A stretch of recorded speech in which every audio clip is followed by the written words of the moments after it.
Bonjour à tous, bienvenue dans l'aventure ludique extraordinaire, votre chaîne ludique sans langue de bois. Et oui, vous l'aurez constaté, aujourd'hui on fait un rapport et réaction sur le jeu Warp's Edge. Et pas seulement le jeu de base, la totale. Warp's Edge, qu'est-ce que c'est? Warp's Edge, c'est un jeu solo backbuilding qui nous plonge dans un univers science-fiction où, seul à bord de votre vaisseau, vous allez devoir aller détruire une armada de vaisseaux ennemis jusqu'à aller détruire le vaisseau mère qui menace notre planète. Oui, ok, vendu comme ça fait un petit peu vu et revu. Ceci dit, ça marche très bien dans ce jeu. Solo pur, on peut même y jouer à deux si vous le désirez, mais vraiment idéal pour le solo. Intrigué, je te raconte ça tout de suite à travers ce nouveau rapport et réaction.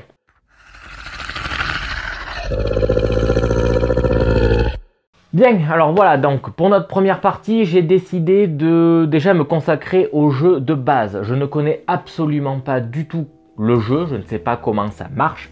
Et pour cette première partie, voire même ces premières parties, puisque là je me consacre uniquement au premier ennemi de difficulté 1, eh bien croyez-moi, il m'a fallu quand même pas mal de parties pour pouvoir parvenir à le détruire, ce vaisseau mère. Alors déjà, pour vous expliquer un petit peu. Au niveau du jeu en soi et des règles, j'avais quelques incertitudes. J'ai fait donc pas mal le tour du livret de règles, mais j'étais pas sûr de simplement pouvoir poser plusieurs jetons du même type ou pas d'ailleurs sur une carte ennemie, sur un vaisseau ennemi. Alors j'étais tellement pas sûr, mais ça me semblait aussi tellement logique que j'ai dû regarder quelques vidéos pour être certain que ça marche comme ça en fait au final. Ensuite, et le jeu en soi n'est pas facile non plus. Il faut bien connaître son vaisseau, comprendre comment il fonctionne et aussi bien comprendre la mécanique. Donc avoir un jeu qui finalement est assez équilibré entre économie, esquive et neutralisation au laser. Bien évidemment, chaque adversaire va avoir ses propres facultés, autant le vaisseau mère que les petits vaisseaux ennemis. Et il faut arriver à en tirer parti pour savoir quelle, on va dire, récompense choisir et à quel moment l'utiliser pour pouvoir, on va dire, accélérer la cadence jusqu'à aller affronter à la fin le vaisseau mère. Le jeu, je le trouve très bien équilibré puisque j'ai l'impression que ça se joue vraiment à rien et qu'il faut aller jusqu'au dernier warp pour réussir à vaincre ce Némésis. Donc vraiment jusqu'ici, je le trouve, c'est un jeu que je trouve très addictif. Ça m'a pas freiné de refaire la même partie pour réussir à aller le battre, l'affronter. Donc ça, je trouve que c'est déjà un super bon point. Et c'est aussi très rapide, très nerveux. Et la couche de stratégie, en fait, bien qu'on ait l'impression qu'il y ait beaucoup d'aléatoires via cette façon d'aller chercher, on va dire, ces pions dans le sac, finalement, la dimension stratégique et tactique est vraiment très présente et fait vraiment partie du gameplay. Ce que j'aurais tendance à reprocher, c'est que c'est un thème plaqué. On aurait pu mettre un monde un petit peu médiéval fantastique, ça aurait très bien marché. On aurait pu mettre des nains qui sont dans un jardin, qui vont aller taper de l'humain. Pourquoi pas, hein, on teste des univers, mais ça aurait marché aussi, quoi, là, ouais, c'est pour vous dire. Donc non, vraiment, le thème est plaqué, on s'en balance même. Je sais pas si ça nous apporte, on va dire, une certaine immersion supplémentaire, ce thème. En tout cas, moi là, ce qui m'attire, c'est vraiment le système, le gameplay, qui est vraiment extrêmement prenant. Pour revenir du coup à la boîte de base. La boîte de base est fournie avec un livret qui se veut un petit peu livre dont vous êtes le héros, qui fait 28 pages, un délire le truc. Je l'ai pris, je l'ai jeté, j'ai pas attendu. C'est de la grosse meuh. Vraiment sans rire, c'est de la meuh. Ça sert juste à savoir quel setup de départ on fait. Quelle perte de temps. Croyez-moi, c'était affligeant de se dire, punaise, j'ai perdu plus d'une demi-heure à ça. Et c'est super frustrant parce qu'une demi-heure, c'est le temps d'une partie de Warp's Edge. Donc j'ai perdu du temps de jeu et ça c'est pas cool les gars. Donc Ori Games, la prochaine fois, faites autre chose. Laissez tomber cette idée. Investissez-vous dans le gameplay. C'est là où a priori vous performez le mieux, j'ai l'impression. Du moins sur Warp's Edge. Hein, voilà. Bon, c'est pas tout, on va aller attaquer le deuxième Némésis. Allez, donc du coup, voilà, donc deuxième Némésis affronté. Donc j'ai quand même quelques parties derrière moi. Je commence un petit peu à comprendre fonctionne mon vaisseau. Je trouve que c'est un vaisseau qui est très bien pensé, très équilibré avec son jeton pouvoir, donc le E qui est extrêmement fort, destiné à faire évoluer des compétences. Donc ça, c'est vraiment très fort, c'est très bien pensé. La montée en puissance, là je suis passé au niveau 2, oui on sent que c'est un petit peu plus difficile, sans pour autant être vraiment un énorme frein. Il m'a fallu 2 parties pour arriver à bout, et encore ma première partie j'ai dû l'interrompre faute de temps. Ouais, j'avais un petit peu autre chose à faire à ce moment-là, et je pensais que j'allais avoir le temps. Bon, qu'importe, ma deuxième partie n'a fait que confirmer mon impression sur cet adversaire qui est en duo en fait au final. Et il y a vraiment une idée derrière qui est de bien choisir à quel moment attaquer, quoi attaquer et surtout bien prendre le temps. Le temps d'analyser son vaisseau, le temps d'analyser son adversaire, donc le vaisseau mère, et essayer de tirer parti un petit peu des petits vaisseaux qu'on va affronter en parallèle. L'équilibre que je trouve, encore une fois, excellent sur ce vaisseau mère.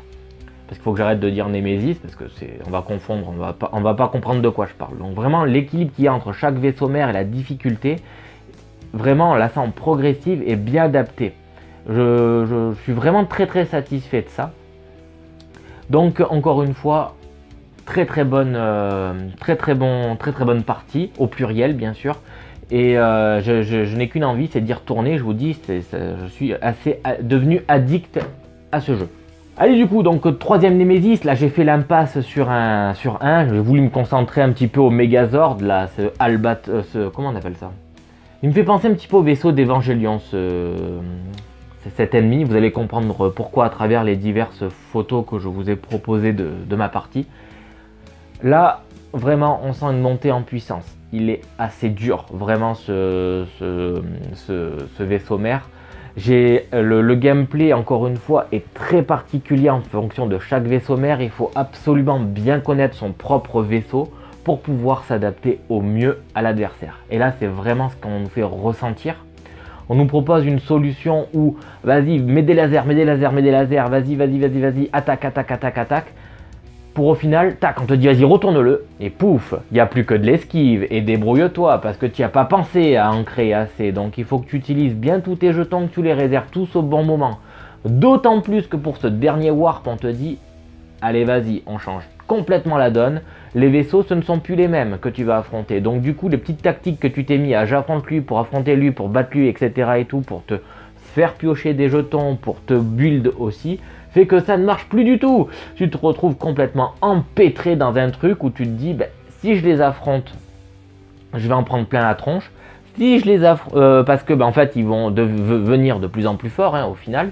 Et si je les affronte pas, je vais en prendre plein la tronche aussi. Donc il faut arriver à trouver le bon équilibre contre les vaisseaux que l'on affronte. Donc les 4 vaisseaux, les petits vaisseaux, il faut arriver, on va dire, à les neutraliser pour éviter de dévoiler trop de rouge derrière en fait au final. Tout en mettant un maximum de jetons esquive face à notre opposant qui est vraiment très costaud quand il attaque parce qu'il peut nous one-shot. Donc si on ne le neutralise pas, si on ne l'esquive pas, eh ben on a perdu. Donc vraiment, c'est là où la notion de back building est très importante parce que là, tous les jetons qu'on va sortir vont devoir être très importants et vont devoir être tellement important que s'il y a besoin d'aller one-shot un vaisseau pour aller piocher 3 pions qu'on a besoin pour chercher un pion esquive pour encore essayer d'abattre le vaisseau mère, le Megazord, là pour le coup, il faut le faire. Et c'est vraiment très bien pensé. C'est, je pense, le vaisseau mère que j'ai préféré affronter jusqu'ici. Je l'ai battu du premier coup, oui, je ne dis pas le contraire, mais ça s'est joué à ça. Vraiment, ça s'est joué sur le fil. J'ai kiffé ma partie et vraiment j'en redemande. On va encore monter d'un cran, on va aller chercher en fait le vaisseau de difficulté maximale. Et voilà, donc on y est, je viens de terminer ma partie contre la nuée. Waouh, alors vraiment sincèrement il est extrêmement difficile. Il m'a fallu une partie pour y arriver. Oui, en effet, vous me direz, ouais, extrêmement difficile, t'as fallu une partie pour le battre. Oui.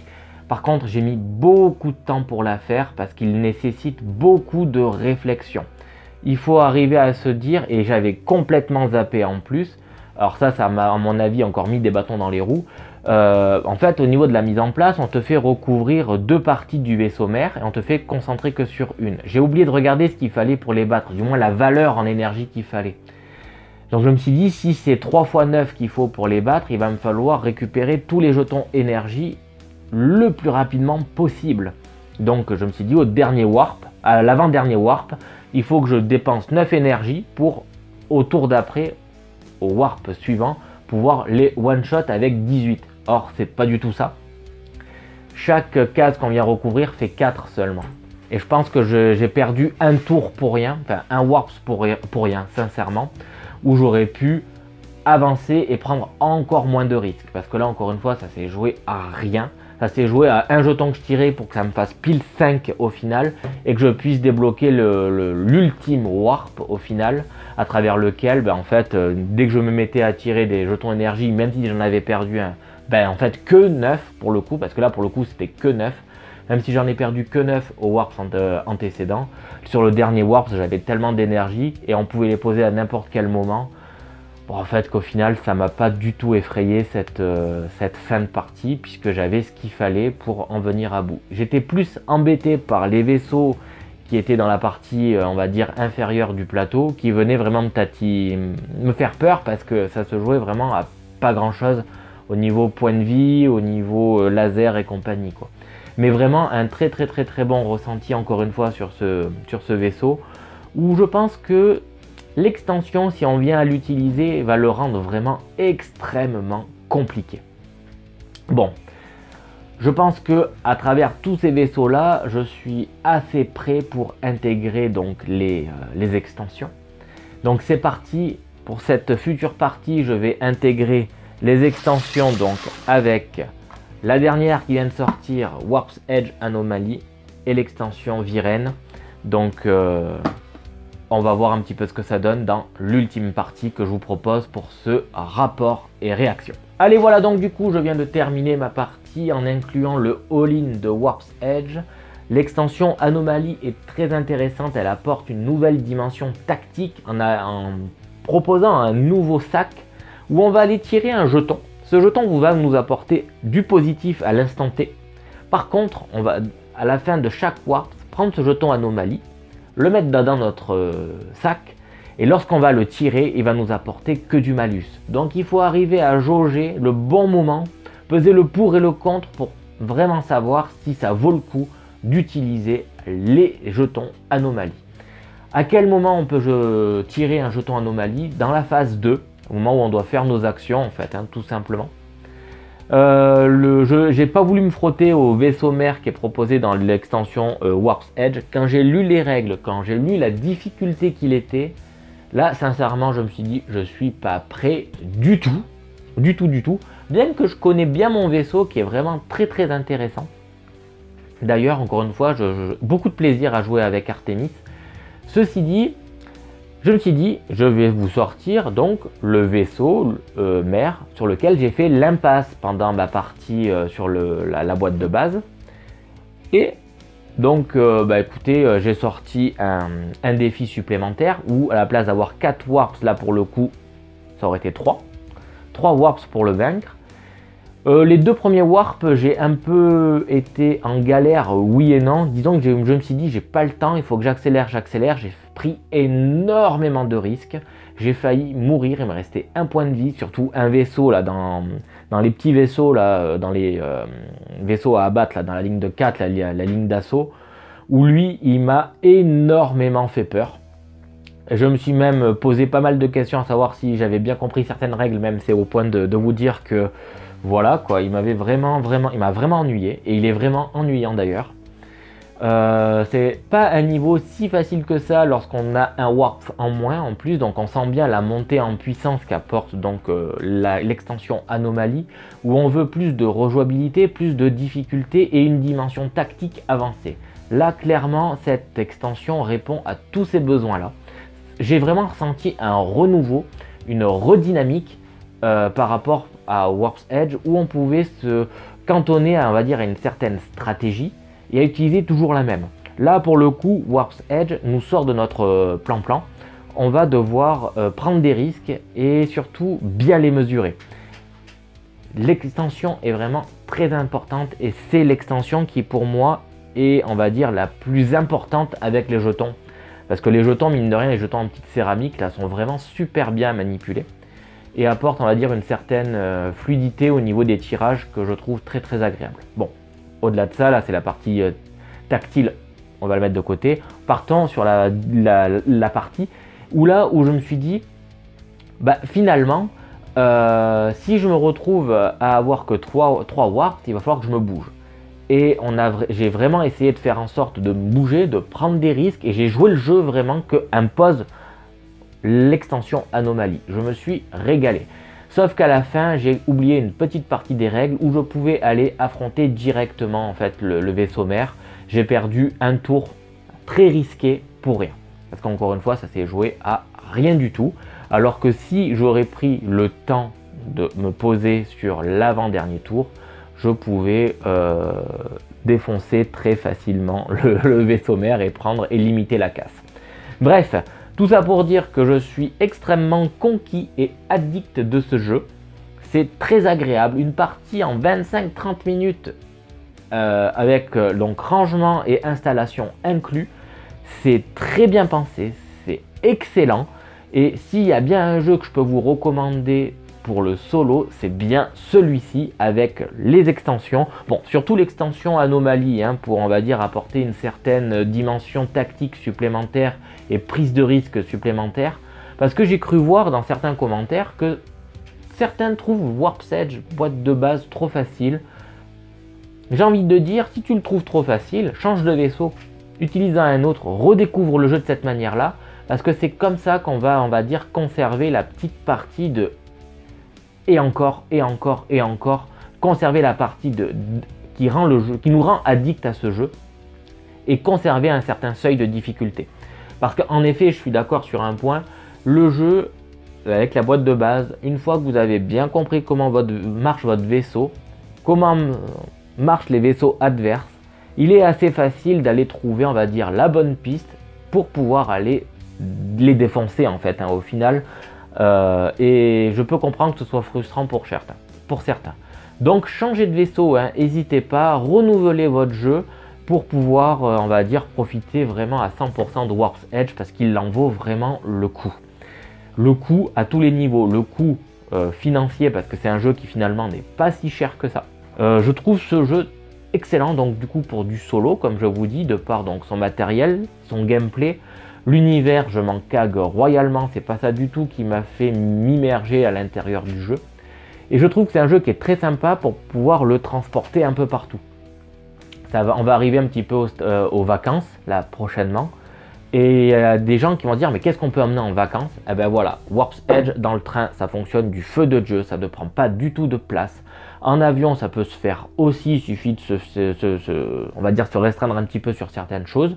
Et ça peut le faire sans aucun problème. Vraiment, un jeu pour le solo que je recommande très fortement, où les parties s'enchaînent rapidement, c'est nerveux, et franchement, si vous voulez le faire découvrir même à des collègues qui ne sont pas joueurs, je suis sûr qu'ils ressentiront cet aspect, on va dire, de limite borne d'arcade qu'on pouvait avoir avant à disposition.